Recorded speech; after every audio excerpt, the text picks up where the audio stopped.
अस्सलाम वालेकुम दोस्तों। शौकत खानम पाकिस्तान के साबिक वजीर आज़म और PTI के सरबराह इमरान खान की वालिदा हैं। अवाम में उनका तारुफ उनके बेटे की वजह से मशहूर हुआ, जिन्होंने उनके नाम पर 1980 में लाहौर में पाकिस्तान का पहला कैंसर अस्पताल बनाया। शौकत खानम की वफात फरवरी 1985 में कैंसर की वजह से हुई थी। इमरान खान ने 1988 में शौकत खानम कैंसर अस्पताल का मंसूबा शुरू करके उसके लिए अतियात जमा करने की महम शुरू कर दी। इसी महम के दौरान उनका अवाम के साथ बराह रास्त राबता इस्तेवार हुआ, जो बिल आखिर उन्हें सियासत में ले आया। इस तरह कहा जा सकता है कि उनकी वालदा के नाम पर बनने वाले अस्पताल ने उनके लिए उस माहौल की बुनियाद फराहम कर दी थी जिसमें आगे चलकर वो पाकिस्तान के वजीर आजम बन गए। इमरान खान अपनी खुदनोश्त में मैं और मेरा पाकिस्तान में लिखते हैं कि मेरी वालिदा हर रोज रात को हमें एक कहानी सुनाया करती थी जो मजहबी होती थी, जिनमें एक इखलाकी सबक होता था।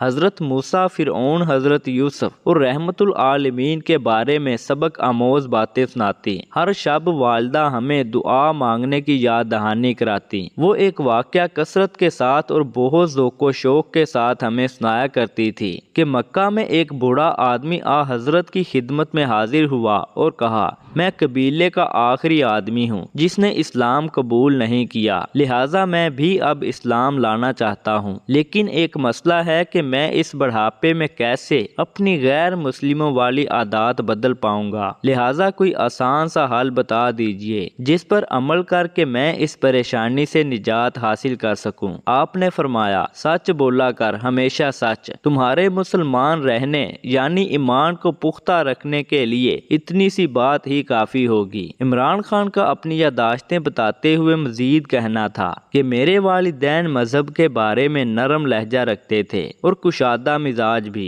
वो हमसे कहा करते थे कि अल्लाह बड़ा ही रहमान और रहीम है। नमाज पढ़ने और रोजा रखने के मामले में हम पर कभी सख्ती ना की जाती। मेरी वालदा का ताल्लुक बरकी कबीले से था। वो बहुत फख्र से कहा करती कि हमारे अजदाद ने अंग्रेजों की गुलामी कभी कबूल ना की। बचपन से ही मुझे सिखाया गया कि गुलामी वो बदतरीन चीज है जिसका बनी नू इंसान किसी भी वक्त शिकार हो सकता है और आदमी की उससे ज्यादा तौहीन मुमकिन नहीं। अम्मा जान मुझे शेरे मैसूर टीपू सुल्तान की दास्तानें सुनाया करती। वो टीपू सुल्तान जिस पर 1799 में 3 अफवाज यानी अंग्रेज, निजामे हैदराबाद और मरहटों ने हमला किया। फिर वो आखिरी मुगल बादशाह बहादुर शाह जफर की कहानी सुनाया करती जो 1862 में बेबसी की मौत मारा गया। वो टीपू सुल्तान का ये कौल बहुत दोहराया करती थी कि शेर की एक दिन की जिंदगी गीदड़ की 100 साला जिंदगी से बेहतर है। इमरान खान का कहना था कि मैंने अपनी वालदा के साये में हमेशा यही सबक सीखा कि जिंदगी बेखौफी से बसर करनी है। शौकत खानम की मौत और इमरान खान में तब्दीली। नाजरीन, इसमें कोई दो राय नहीं कि शौकत खानम अस्पताल की तामीर के बाद ही उनके दोस्तों ने उन्हें सियासत में आने का मशवरा दिया। अस्पताल की तामीर एक ऐसा कारनामा था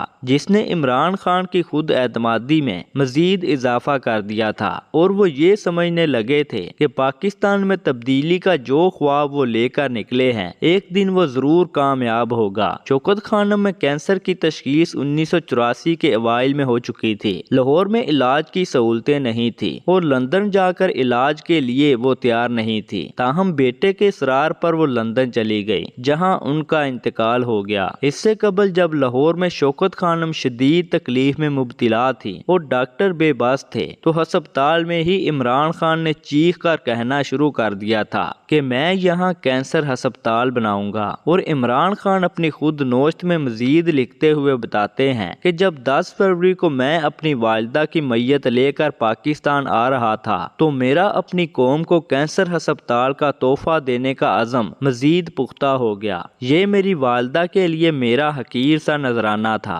मैंने अपनी वालिदा के साये में हमेशा यही सबक सीखा था कि जिंदगी बेखौफी से बसर करनी है। मैं अपना अज़म मुसलसल दोहरा रहा था, मैदान कभी नहीं छोड़ना है, आने वाले कल से नहीं डरना है क्योंकि अल्लाह मेरे साथ है।